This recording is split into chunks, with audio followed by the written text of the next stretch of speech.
Good evening. It's Sunday, the 2nd of November. I'm Erin Viner, and this is IBA News broadcasting from Jerusalem. We would like to inform our viewers that due to a management decision, 1 week from today, our broadcast is being moved to 4 p.m. all 7 days a week.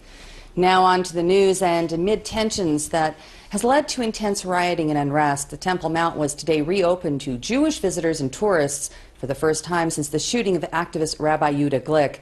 Right-wing Knesset member Moshe Feiglin used the opportunity to visit the site under heavy guard. We get more from IBA's R.A. O'Sullivan. Defying calls by the Prime Minister to refrain from inflaming the situation, Likud MK Moshe Feiglin went up to the Temple Mount today under police guard. His visit passed without incident, but police detained at least 5 activists for disturbing the peace during his visit. Feiglin came down and called for the government to change the status quo and allow Jews to worship on the Mount. I call the government, I call the Prime Minister to change this attitude and to open the mountain to every Jew who wants to come and in a peaceful way to pray to God at his holiest site. Israel has accused the Palestinians of inciting violence. The Prime Minister's spokesman said the claims that Israel was threatening Muslim holy places was ridiculous. When people claim to be responsible leaders, when people claim to be mainstream leaders, how is it that they can echo ridiculous, baseless charges about some sort of imaginary threat to the Temple Mount? It's frankly unacceptable. There will be no change to the status quo, and the Prime Minister has called on all Israelis, but especially ministers and members of parliament, to act with restraint, to act with responsibility. We don't want to fan the flames of the extremists, the Islamist extremists, who are saying and talking about some imaginary threat to the Temple Mount. It's incumbent upon people in leadership positions to act responsibly. Jerusalem Police Chief Avi Biton said that Hamas-backed activists were responsible for inciting violence on the Mount, and police were acting with restraint to prevent the casualties as they quelled the rioters in the highly sensitive site sacred to Muslims and Jews.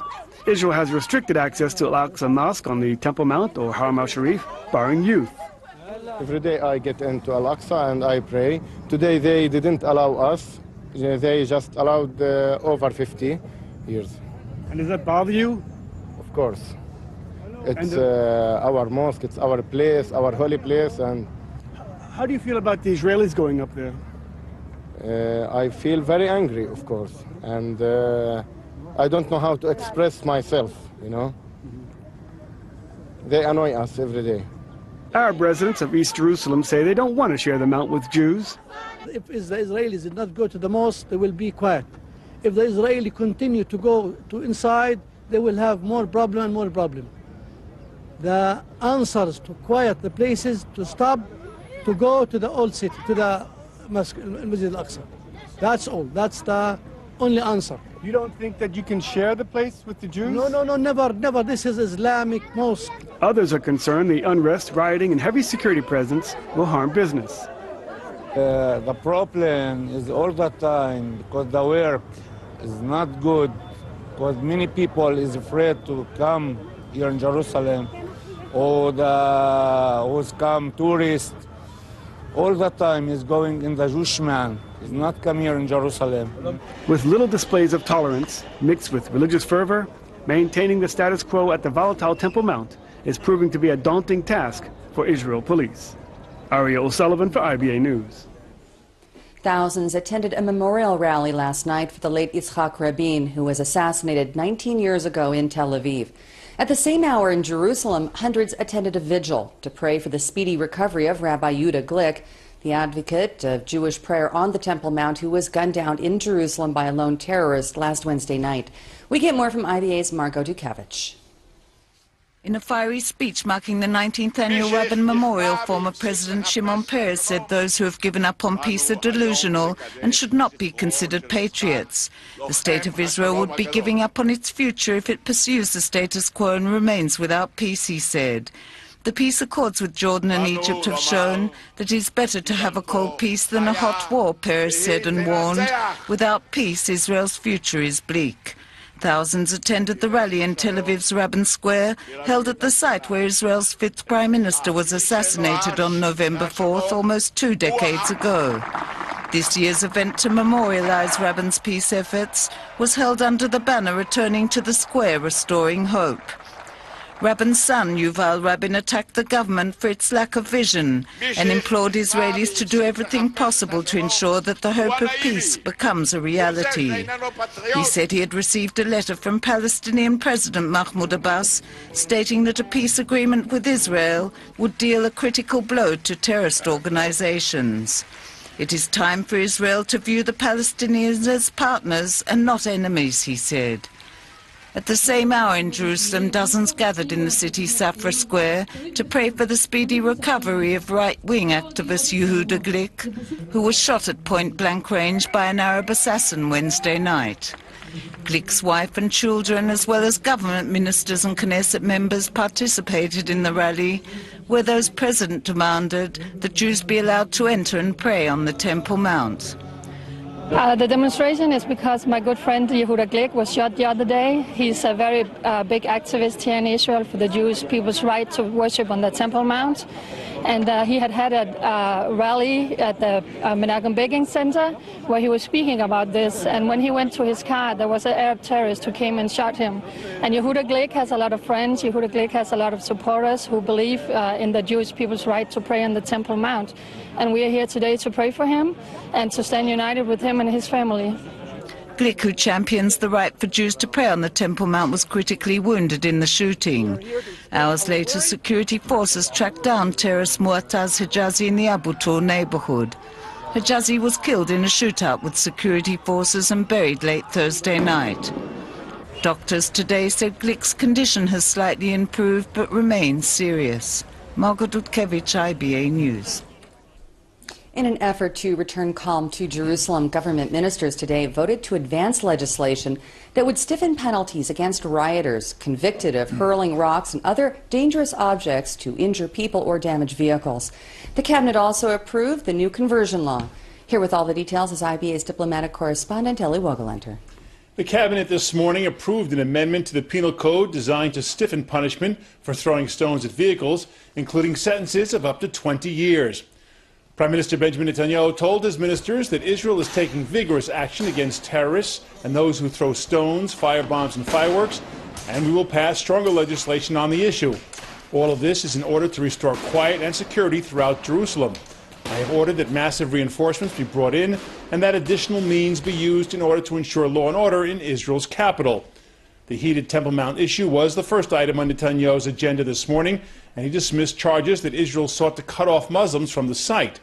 Radical Islamists are spreading false claims that we intend to harm the Al-Aqsa Mosque and use violence in an attempt to exclude Jews from going to the Temple Mount, he said.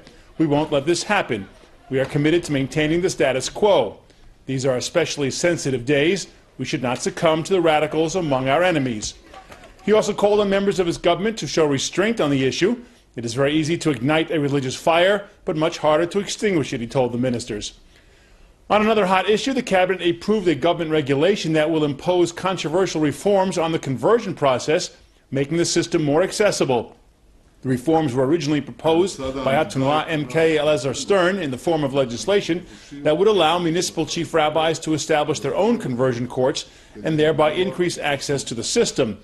Rabbi Chaim Druckman, one of the most respected and influential national religious rabbis, mediated between Bayit Yehudi and Stern in order to come to a compromise agreement on the terms of the reforms. This allowed the new government regulation to be enacted instead of through legislation. A government regulation has the force of law, but requires only cabinet approval. It can also be easily revoked by a future cabinet decision. Meanwhile, the Haredi parties are not happy with the new regulation. Moshe Gafni of United Torah Judaism attacked the approval of the new conversion law as a series of destructive moves by the governments. Said Gafni, every company or club in the world has more criteria needed in order to join than what has been determined here in the area of conversion. We are speaking about the destruction of the Jewish people. And in other cabinet news, outgoing Interior Minister Gideon Sa'ar handed in his letter of resignation to Netanyahu today. He will be honored tomorrow by the Knesset at a farewell event. Aaron? Thanks for that report. In other news, Egypt has been stepping up the pace and urgency to create a so-called Rafah buffer zone on its border with Gaza. A 14-kilometer long and around 500-meter wide security strip is being carved out in response to last week's attack in the Sinai that killed 33 Egyptian soldiers. Cairo is accusing Hamas of involvement in the attack and has ordered the army to eliminate any remaining smuggling tunnels from Gaza. Egypt is now in the process of rapidly evacuating and demolishing 800 homes, with local residents receiving nominal compensation of their losses. Until recently, security officials believe that they had destroyed most of the underground cross-border passages, but satellite photos have revealed hundreds of tunnels inside of Rafah with concealed entrances in mosques, private homes, and stores. Meanwhile, on Israel's border with Gaza, the Kerem Shalom and Erez crossings have been closed in response to the Palestinian firing of rockets into the south yesterday in what was the first gross violation of the ceasefire since the end of Operation Protective Edge. The closure comes at the height of deliveries of goods, funds, and building materials meant for the rehabilitation of homes and buildings destroyed during the summer fighting. Staying in Gaza, where many residents left without homes are struggling to cope with the aftermath of rainstorms drenching the region.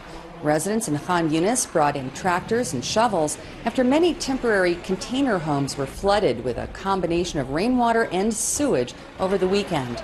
Palestinian sources say that IDF airstrikes left an estimated 130,000 residents of the Strip without homes, and that another 5,000 caravans are still needed to provide adequate shelter for the homeless population. 2 steady days of downpour also flooded around 50 homes in the Jordan Valley and wreaked damage on agricultural areas and livestock. Many areas remain underwater, and one local Palestinian farmer reported the loss of at least 150 sheep in the deluge. Just yesterday, the head of the International Atomic Energy Agency, Yuki Amano, said that nuclear negotiations with Tehran have not progressed at all because Iran is refusing to cooperate. But according to the Islamic Republic's foreign minister today, there are no serious remaining obstacles for the completion of a long-term nuclear accord between his country and world powers by the November 24th deadline. Iranian Foreign Minister Mohammad Javad Zarif made the statements while speaking to Chinese television during a visit to Beijing. We also discussed the nuclear issue. China is a member of the group of P5+1, and we believe China plays an instrumental role in moving forward this agenda of finding a mutually acceptable resolution to this issue. And we hope that our Chinese friends will continue to play the active role that they have played. So we exchange notes and on how within the next 1 month that is remaining to the deadline that we have, we can in fact cooperate in order to further improve the situation and hopefully reach a conclusion. The Associated Press has come under severe criticism in pro-Israeli circles in recent days over the news service headlines and coverage of last month's terror attack in Jerusalem when a Palestinian terrorist drove his car into a light rail station in Jerusalem, killing 2 people, including a baby. IBA's Steve Leibowitz spoke about the coverage with AP Bureau Chief Joseph Fetterman. A Palestinian drove his car into a group of Israelis at a train station in Jerusalem, killing 2 people, including a baby. The Israeli public and the pro-Israeli readers abroad jumped on the Associated Press story with the headline, "Israeli police shoot man in East Jerusalem." Who is responsible for that headline, and how did such a thing happen? Well, I'm responsible for the headline. It was something that was written in the very first moments of this attack. At the time, we spoke to police several times, and they still didn't know what happened. They did not know it was an intentional crash. They didn't know who the driver was. There were no details that a little girl had been killed. All we knew is that there had been some sort of auto incident, some sort of crash, and that the driver had run away and been shot. Those were the only facts that were confirmed at the time. As soon as we pieced together what had happened, as soon as it became clear, we quickly changed the headline and we quickly updated the story. This headline was only live for about a half an hour, and then it was overtaken by events. Well, your second headline read, "Car slams into East Jerusalem train station as though the car was at fault." When you're dealing with a breaking story like this, you're dealing in real time with a quick-moving story, and you're relaying the information as soon as it comes in. These headlines have a maximum of 4 to 5 words. As the information comes in, you are just trying to get that story out there. And you slap a headline on, and sometimes the headline isn't to everyone's satisfaction. To say that it's some sort of intentional bias or agenda against Israel is just ridiculous. This is something that's done in the heat of the moment, and if you look at the evolution of the headline over the course of the evening, within an hour, the headline was quite straightforward. It was changed to Palestinian kills baby at Jerusalem station. Exactly. So once you have time to take a step back, again, as the story is unfolding and it's real time, heat of battle, sometimes the headline isn't as good as you'd like it to be. Once the story starts to settle down, within an hour or so, when we had everything straight and we were able to write a longer story with all the facts, the story itself, I think, was crystal clear about what happened, and the headline, as you said, was also crystal clear.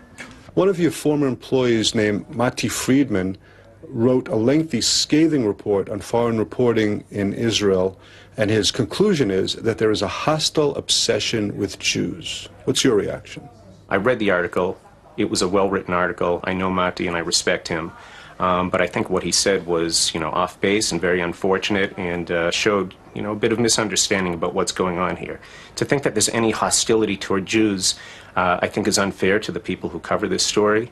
I was the chairman of the Foreign Press Association, representing about 500 journalists.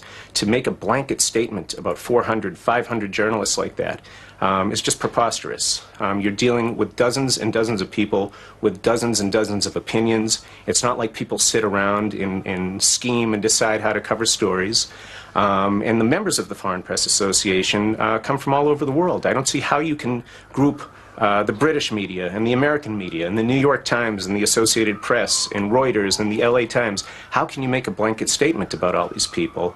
It just makes no sense. And the other thing that people don't understand is that most members of the foreign media are Israelis. They're Israelis who work for these foreign media outlets. Are you going to say that, several hundred Israeli cameramen and journalists are anti-Semitic, anti-Jewish?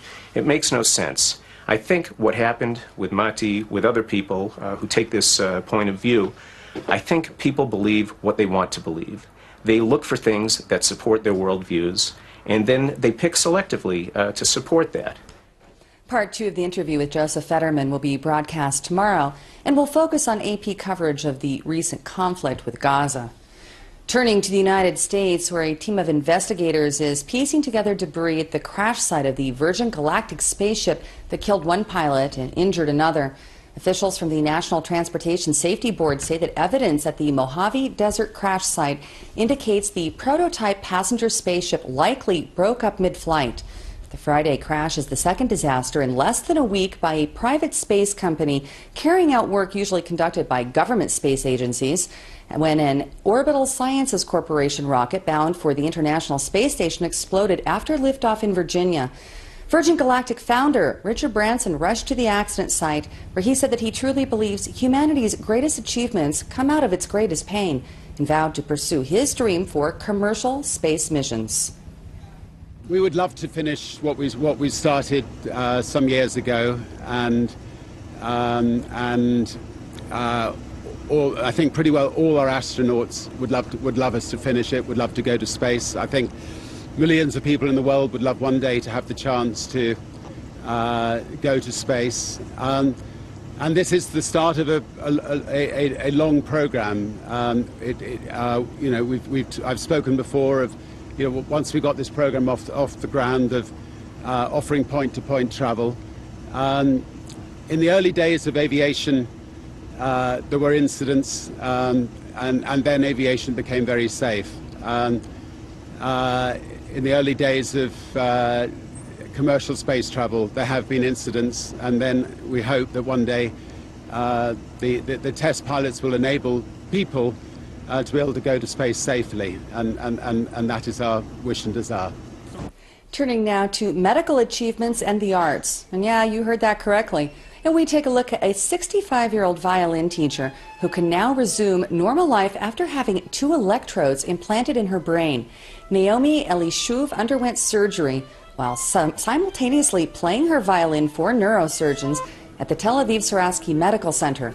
By performing while under the knife, the doctors were able to locate the exact spot on her brain to target in order to control a hand tremor that she'd suffered for 2 decades that destroyed her career as a concert musician with the Lithuania National Symphony Orchestra.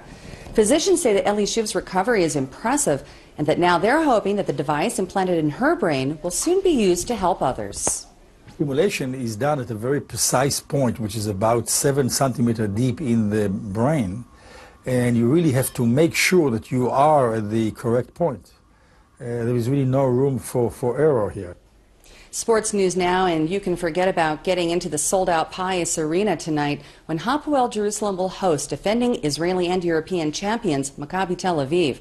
Both teams are unbeaten in 4 games, and the showdown will leave only one remaining with a perfect 5-0 record at the top of the table.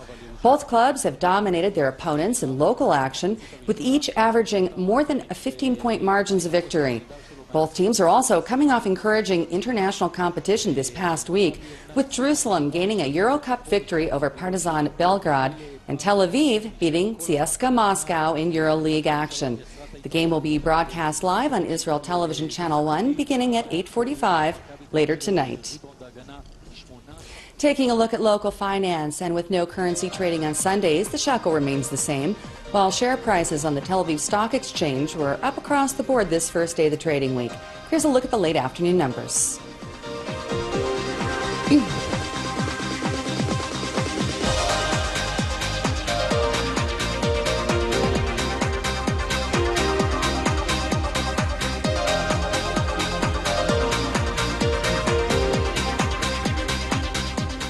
The IBA weather team is telling us that those heavy rains are expected to ease by tomorrow, but that we can expect more scattered overnight showers in the north and the coastal plains toward morning.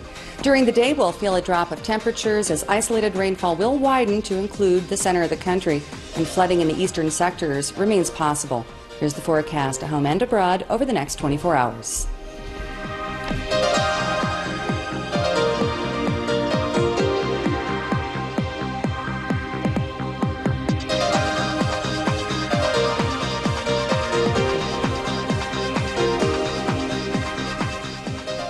Thank you for being with us this evening. I'll be back to bring you the latest news from Israel tomorrow, but before closing, this scheduling announcement. 1 week from today, our broadcast is being moved to 4 p.m. all 7 days of the week. I'm Erin Viner, wishing you a great evening and shalom from Jerusalem.